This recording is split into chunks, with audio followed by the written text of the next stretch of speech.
Welcome everyone, you're listening to Nephology, the podcast dedicated to crypto, accounting, business, finance and much, much more.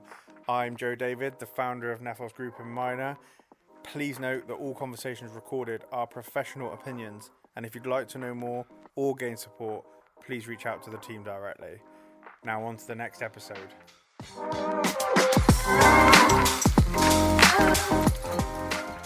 Hello and welcome to another Nephology podcast with your host today, Jamie, that's me, and joining me there is Robin, the wonderful Robin who's been here several times now.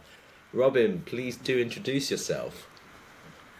So my name is Robin Thatcher. I run bythebookaccountancy.co.uk, and as a side part of that I run cryptotaxhelp.co.uk. So I know Jamie quite well through the Twitterverse in terms of crypto and crypto taxes.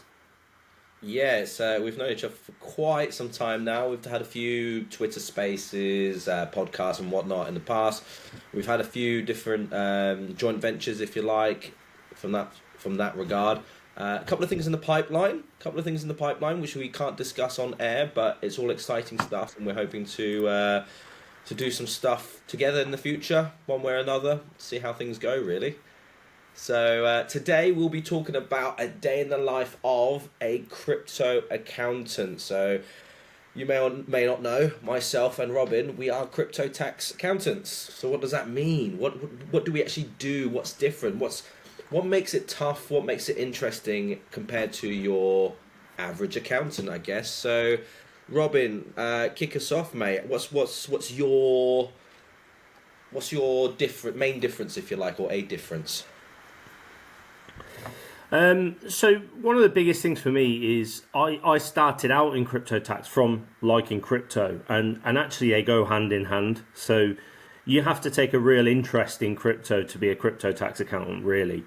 You need to understand every project that your clients are involved in, not just that you're interested in. You need to understand the smart contracts behind it. You need to understand the legislation that's been published or doesn't exist in our case, and the frameworks and guidance that's out there. And you have to be willing to take the time to go from top to bottom on them to understand how they work and therefore how they're taxable. I think talking about things like the FCA that have recently published something along the lines of, again, I need to dive into further, but something along the lines of you can now no longer market cryptocurrencies within the UK with the threat of jail time. Correct. See, that's the sort of thing that if you're not in the crypto space or the crypto counter, you just go, water off a duck's back, that's someone else's problem. But this is something we need to look into. We're not lawyers, we're not financial advisors, but if we can go, Mr. Client, just to let you know, this might affect you, pal, would really go a long way. Yeah, definitely. So we have to understand what's behind it so that we can advise clients on what they're best to do. Definitely. Do you remember the House of Commons letter as well? A few weeks, was it a couple of months ago now, maybe? That was months ago. Yeah, I do remember it. Yeah. Yeah. Basically saying that it was gambling. That's me out of a job. Yeah, pretty much. Straight up, that's a lot of your clients gone. I think I read it though. I always take a practical approach and try and put myself in the middle of everyone that's involved. And I sat here and thought, this is someone that obviously doesn't understand it, but what they don't realise is that by publishing that, they cause hysteria, because people sit there and think, oh, gambling's not taxable. Let's get, this is great, an MP said it. And actually, it's not worth the paper it's written on. Rishi Sunak's never going to change the guidance, because ultimately he's going to sit there and want the tax revenue. And I'm not cynical here. It just doesn't make sense in a growing market to change the classification to make it zero revenue, knowing that people potentially will make money on it. So that letter was a load of dross, in my opinion. And ultimately, the person that wrote it doesn't really understand what they're saying and what... I don't particularly want people to pay tax, but at the same time, it's justifiable that if we're going to talk about crypto in the way that we do, that it is an asset class and we want it to be an asset class and we want it to be taken seriously, then it has to be taxable. Yeah, and that's the point that I made when it first came out was you can't tarnish all of the assets in the crypto space with one brush. You just can't. How can scam tokens, meme coins, Bitcoin itself, a Bored Ape Yacht Club NFT, a scam NFT, how can they all be classified as the same thing? They're completely different assets. Just because they're on the crypto space and built on the same technology, I don't know, it just seems a bit off to me. It seems lazy. So I'm not dropping here, but when I was in Bitcoin in Miami, right, one of the things that changed my process a little bit was when I watched Michael Saylor speak. The way he speaks about Bitcoin, he says openly, it's not a crypto, right? It is not a crypto. Crypto is the name for the overall asset. I understand that, but these are separating out now into the utilities that the tokens have. And whilst I understand that there's always going to be coins at the moment that will be released in a certain way, the only way we combat this, and I'm going into real deep, crypto stuff here, but the only way we combat this really is through regulation, and regulation will bring adoption, right? And I think that's where, crypto will go sky high, in my opinion, when banks start adopting it, and they will, because they'll be scared of the asset class. They'll be scared of not being involved in the technology and not being involved in the growth that's going to come. Whether they do it publicly or privately, I hazard a guess that some banks own it privately already, but they'll never publish that because ultimately that would change the landscape of where we are. But I think once one does it, the whole world will do it, and that's where the change will come. It might not be 5 years, it might not be 15, but all of these factors mean that we're talking about a different asset class overall within that asset class of crypto. Yeah, that's and this is exactly the sort of thing that we face every day as crypto accountants. These sort of regulatory issues, these media news issues that will and can cause mass hysteria within the space, whether it's from a tax perspective or from an investment perspective. Everything going on with Gensler in America for the SEC is just constantly kicking off and changing things, and we have to keep our ear to the ground, because it's just, if we don't and the client comes to us and we are more reactive than active, it's fine to happen sometimes, but it happens over and over again. We need to at least have answers ready to go. The other thing I find, which links into that's different from a typical accountant, how much do you rely on Twitter, for example? I think marketing-wise, definitely. But I'll use it to, if a project comes up that I've not heard of, I'll use the ticker and search it and find out what's going on and what people are saying. Because what I've found in the past is it gives a balanced opinion, right? So you know my Twitter, The Secret Investor, and that started as me being an investor. And the whole point of that was that I could search Twitter for tickers without anyone knowing who I am or without having a need to have a social media. And what that meant was I could just get opinions. So you might have 10 people saying, oh, this is absolute trash. You might have 10 people pumping it. But then you can have a balanced look at what's happening to understand. You'll find people that have done research that you could never have done personally that they've done. And actually that's really helpful as well. So you can find a broader spectrum. It's in a way, I use it as like a Google for crypto. And it just works that way, that you get that balanced overall look at it. And that's exactly what I say about the markets and things like that. You get that from clients as well. So interesting what you said about the US. I've had a few clients come and sort of say things that are happening in the US have taken us away from the US as a crypto hub because it feels like it's being attacked at the minute. And I find that really interesting because actually, originally my thought was, well, actually Rishi's not doing this right. He says he wants us to be a crypto hub. But actually part of me thinks that although slowly, the steps might be right in some places to actually make the UK in the right place for where we need to be.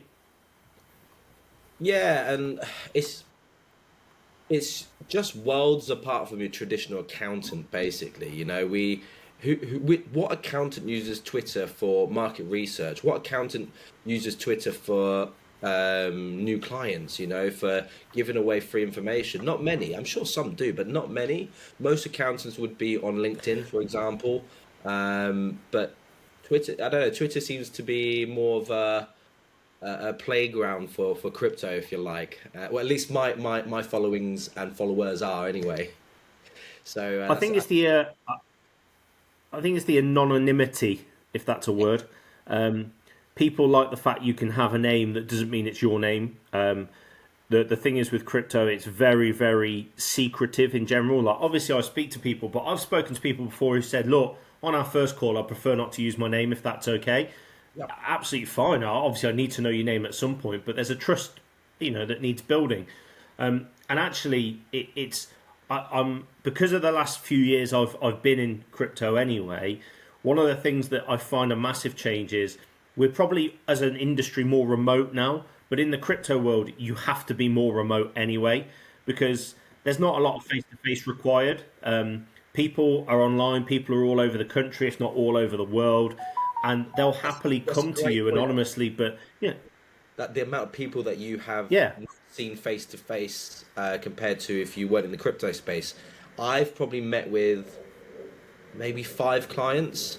And at least 2 of them are because we happen to be at the same event more than anything else. Everything else has been online, over webcam, that type of thing. and I'd bet my bottom dollar that the clients that you have met are probably quite high net worth, so a bit more cautious. Yeah, yeah, Yeah, definitely. yeah. No, without giving details, that's generally the way it is. Well, and that's not insulting anyone that's not. It's that they have more to protect, so they need to. Your level of trust with an initial client might be here, but with a high net worth client, they want you to be all over it, but they have to trust you more to be able to put you all over their finances because, they don't want. They might walk down the street. They don't want anyone knowing who they are or what they've got or how much they've got.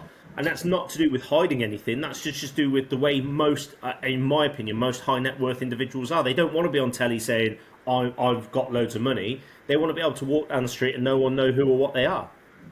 Absolutely, and I think you've hit another very good point there about being in this space.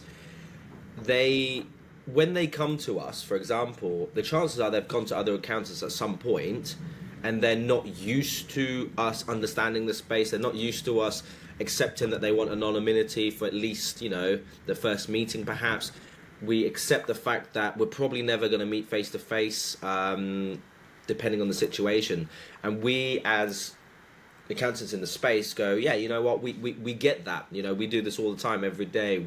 We got loads of clients. I mean, us at Minor, we have every single client has some form of exposure to crypto. Every single one, otherwise they wouldn't be with us. So yeah, I think that's a huge differentiation between a traditional accountant and what we do. The other thing I wanted to touch upon as well is how we see a lot of different types of projects within the space. Yeah. We also see those who make money, because if they weren't making money, they probably won't come to an accountant unless they made huge losses. And how that differs to a traditional accountant who has someone who starts the business every year. They slowly increase their revenue until they hit a certain threshold. They might incorporate. That sort of standard procedures. Like, do you find any difference in terms of what we see and the types of businesses that we are dealing with? 100%. I think one of the first main differences is when you open a business, people have that expectation of dealing with an accountant. They're going to need an accountant no matter what. They know that, they accept it. They might not have one yet, but they will. In crypto, what you find is these are a lot of people are people that never expected to interact with an accountant, never expected to need one, or never thought they would. It's such a different type of clientele for a start. Secondly, what I think the hard point is, and we've discussed this before, is we see people that make money. We don't necessarily see all the people that lose money. So it's easy to form a biased perspective of the market where I'll look at it and go, well, people are making money. I must be doing something wrong. But actually, it's like if you have a friend who bets a lot, they'll only tell you about the winners. They won't tell you about the losers. Why would anyone talk about the losers? Why? You're not going to walk around and go, yeah, I lost 10 grand last year. No one does that. And ultimately, they've got no tax responsibility, so you don't hear about it. But it's easy to sit here as an accountant and say, well, I deal with mega gains all the time, or people that have made gains, so therefore people are making money out there.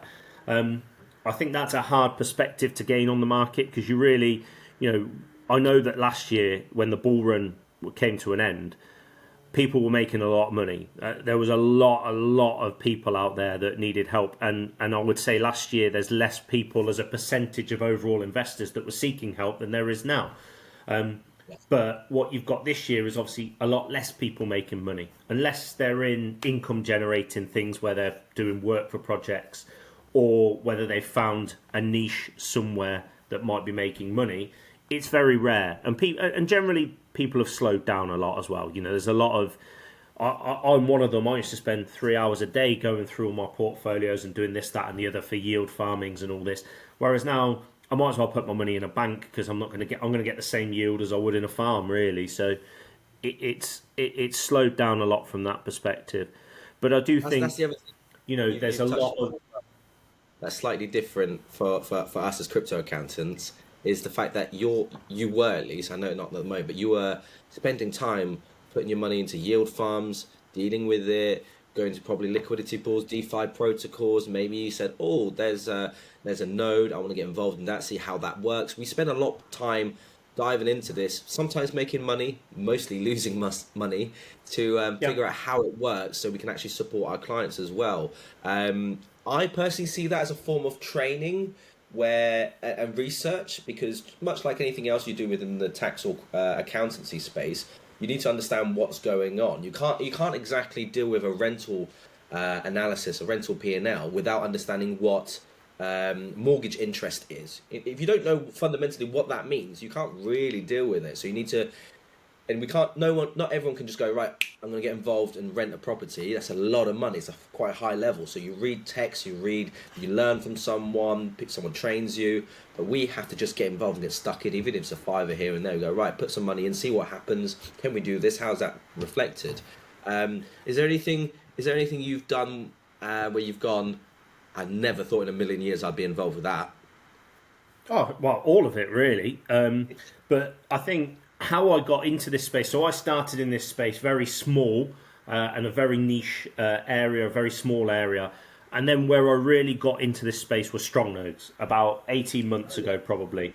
And your point's absolutely right. My strong nodes were absolutely on the job training for me. I didn't really make any money. I went through a hack. It was all a whole thing. But the whole point of it taught me so much. But the fact was, I was in the Discords, I was in the groups, I was in the Telegrams, and I was able to help people the same way as others were. I think Joe was in there at the time. I was able to help people by knowing the project and taking a balanced view on where it was. And actually, you'll know, Jamie, at the time, there was a lot of debate about these things and the way they were going to be treated because of the methodology behind them. The fact was they were classed as nodes, they weren't nodes, they were adapt. And the fact that they were adapt would have changed things slightly because regardless of what they are they income yielding or was it an investment? Did you have an asset? Was it an expense? All of these things, if I hadn't been involved, I don't think I could have practically understood what I was doing because the judgment that I have to use there's no black and white to it, but the judgment I had to use was key. And you know, the summaries and the conclusions don't really matter. What matters was that by doing that, I understood the project at a deeper level than anyone on the street would, the same way Joe was in that same position. Yeah, and it's definitely a big part of the difference of us being crypto accountants is getting stuck in, getting involved. A lot of community work where you're talking to people, whether it's market research or you're talking to people because you're trying to help them. My Twitter page for starters was created initially just to go, right, here I am. Here's some free words for you. Take it or leave it. Just don't sue me. I'm trying to help out as many people as possible, which is how I came across, obviously, you and Joe and a few other people within the space. But yeah, it's definitely one of those.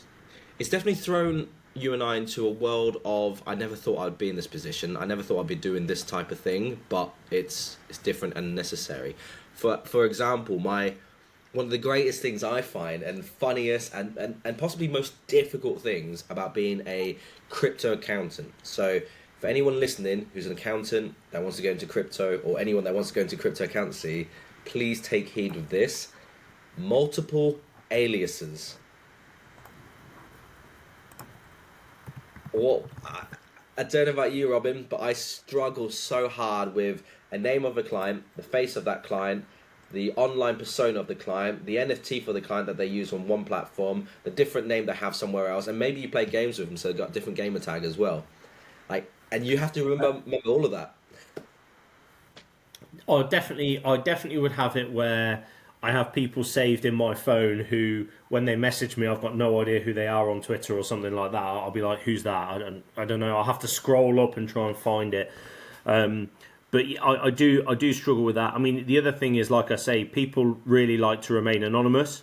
So you might be giving out advice on there, and you'll have clients, but you can't ask them for testimonials. You can't ask them for reviews because they want to remain anonymous. They don't want people to know they've had to use a crypto accountant. So yeah, it's definitely anonymity is huge in this space. You know, I've had people where they've come to me, they want to talk and not know, not reveal any details.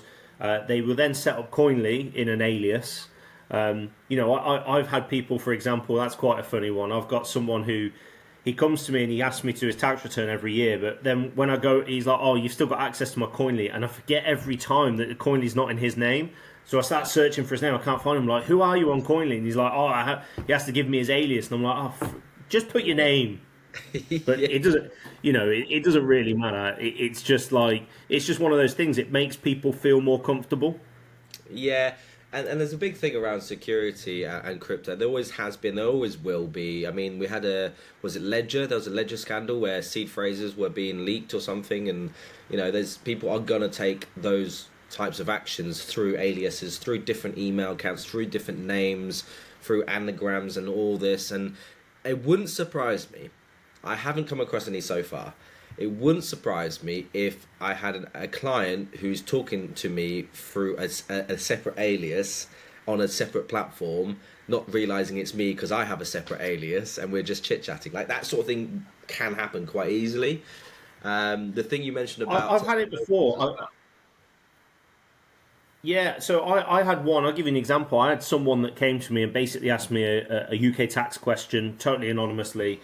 And then through that, I gave them a detailed answer, a thorough answer.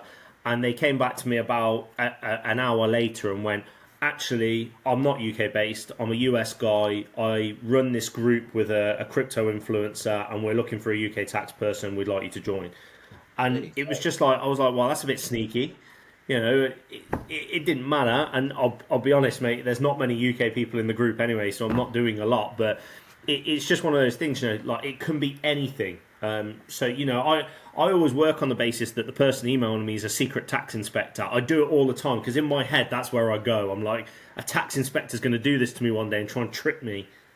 I don't know if they will or not. If I'm honest, not a clue, not a clue. But it's certainly a good mantra to take because you're always going to be 100% above board. You're not going to say anything risque. You're just going to give it to him as is, and I think that's a sign of a great accountant, to be honest, mate. Which is probably about 20% of the reason why we're friends. It's a hard one. Giving people hard answers is sometimes having to say to people you owe money. You might not have the money, but you owe it. It's a really hard conversation to have because you empathise with them. You really, really do. But at the same time, and it's a conversation we'll have later, but at the same time, that's what you have to do because that's what, they owe. Whether, we don't make the tax rules. We don't necessarily enforce the tax rules. We advise on the tax rules. Yeah, that's a good point. My first ever boss used to say, "Jamie, we are not bloodhounds. We are watchdogs." Pause and go, Yeah. "Now get on with it." Yeah, but I think that's where people think that we side, or people think because of what we do, we side on the taxman's side. We don't. It's not, I don't agree with a lot of the taxes, but it doesn't mean that I can just make up my own rules and say follow them. My job is to help you understand and guide you through them. If there is a way to be more efficient, I'm happy to do it. If there's a way to avoid tax, that's a different story. And that's where people need to understand we're here to make you efficient. We're not here to save you money that you can't save and lie to you about it. So, and no one should do, because ultimately that's where in the future, if a client had a fine and a penalty and interest for misadvice, that misadvice would probably go unpunished. And I say that very loosely because it can be punished, but it would probably go unpunished because ultimately you are also responsible for understanding what it is you're submitting to HMRC. And whether, we talked about it earlier, you said about the different type of business, whether it's personal investment or private or company investment, it is a business. And you have to look at it that way. Because if you don't, then you'll underestimate it, and that's where mistakes are made. So from a perspective of trying to be organised, etc., and deal with your business, whether it's investment or not, I would personally say that one of the hardest things being in the crypto accountant is getting all the data at the start. And that's not a slight against any single client or person. It's hard for every single person, even their own portfolio, but it's even harder for us who are a step further away from that portfolio to the owner to help get that data when that person can't get the data. For example, FTX, classic example. Did they download CSV files? Probably not. Why would you? Why would you think that unless you are planning ahead? Very few people do that from this sort of perspective. Maybe they've got something like Mexi, where the CSV file takes a while to come through. So all of these sort of exchanges or wallets or whatever where APIs are not available, I think when we start looking at CSV files, or even taking a step further than that, is going, they don't even know that they have that wallet because they opened it years ago and they forgot about it, or whatever it is. I find missing data to be the number one most difficult thing to overcome, and it'd be the number one reason for an increase in price as in terms of our fees, and an increase in time to actually complete it as well. Well, they go hand in hand, don't they? Let's look. I'll call a spade a spade. You're paying me for my time, and that's how I will estimate a job. I don't estimate a job based on what it is. I estimate a job on the time it's going to take me. So ultimately, the more time, the more you're going to pay. And I say this to people all the time. If you can do your bookkeeping and keep on top of it and say it's perfectly acceptable, from my business side, if I can review that and see that that's correct, I'm happy to go with that. And that's that's going to save people a lot of time and a lot of money. But the other side is a lot of people won't do that, and they just want an all-encompassing thing. And that all-encompassing thing is going to take time, especially if you've got a lot of transactions. I think we discussed earlier, one of the things I underestimated mostly about my own holdings was the amount of bookkeeping that would be involved. When I was doing 30 to 40 transactions a day, actually I wasn't doing my bookkeeping regularly, and what you get is if you come to it 2 months later, you're trying to remember what every of those 30 or 40 transactions is. It's nigh on impossible. And then if you think that's 2 months down the line, think about a year down the line when you're thinking about your taxes. It is impossible. And then what people miss is, if you don't know, how am I supposed to know? I'm never going to know, because ultimately what you're doing is, yes, okay, the software's there to help, but the software is only what it can be told to do. And therefore, if it's a different style of project or not just a basic swap, they struggle sometimes. And that's where, we'll come in and go, okay, on the 28th of February 2022, you did this. What was it that you were doing? You traded, this for this. What was it you were doing? And they'll go, I can't remember. And that's a roadblock, because if you can't remember, I can't just guess. And yeah, that's probably the hardest thing about being in this space as an accountant, I reckon, because it's so understandable. It happens a lot, but it is a complete roadblock, unfortunately. You just got to work together. If we have queries and the clients clear it within a couple of hours, fantastic. That's the best thing ever. Whereas if they take a few months because they're going back and forth and they don't understand, and that's fine, that happens.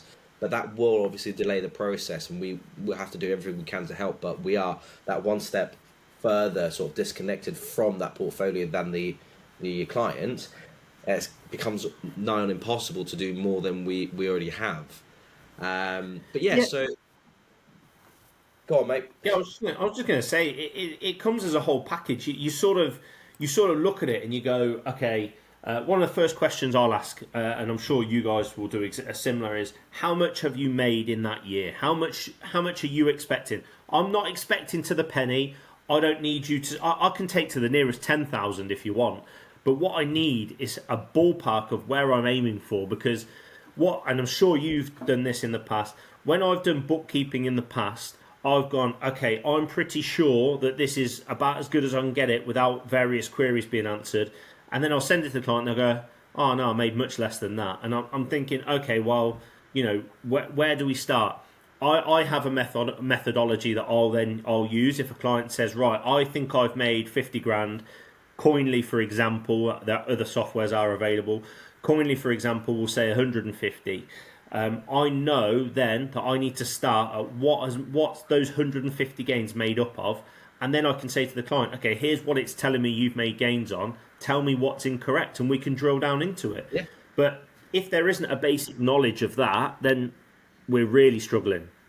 Yeah, and it's quite easy to not know whether, say, an airdrop is taxable or not, for example. It's quite easy because if we see an airdrop that we don't know about, we can do market research. But if we're talking multiple airdrops, we kind of expect the clients to go, oh, by the way, I was expecting these, I weren't expecting these, And if the client doesn't say any of that, and we go, right, we're going to assume it's this, assume it's that, put it as a query, the client goes, maybe, I don't know. We go, well, we're going to have to tax it at worst case scenario in certain situations. So yeah, anyway, let's wrap this up, Robin. It's been an absolute pleasure. I could talk to you all day long. Just to recap, a day in the life of a crypto accountant, multiple aliases we need to deal with, lots of potential legislation, guidance, regulation, and all sorts coming into play that affects us every day. We see a multitude of projects which are very exciting, and it kind of makes our day, I suppose. Lots of missing data which both us and the clients have to deal with. Crazy projections from clients in terms of what they're doing. We get to see the market from different angles, and social media is almost completely different for us than your typical accountant. So I will leave you listeners with that. Hopefully it's given you an idea of what we have to deal with, and you'll want to come into this industry perhaps. Hopefully we haven't put you off too much.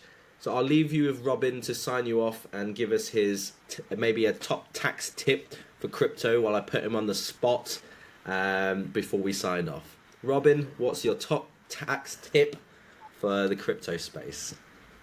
There's two, actually, because if I just say one, people will get angry at me and think I'm trying to market. So the first tax tip would be tax plan, effectively tax plan. And my second tax tip would be get a crypto tax accountant. Absolutely, 100% spot on. Thank you so much again for joining us, mate. And we've got at least another episode coming along soon. If not, another couple. We'll see how that goes. Thanks, Jamie. See you later, guys. Cheers, bye-bye.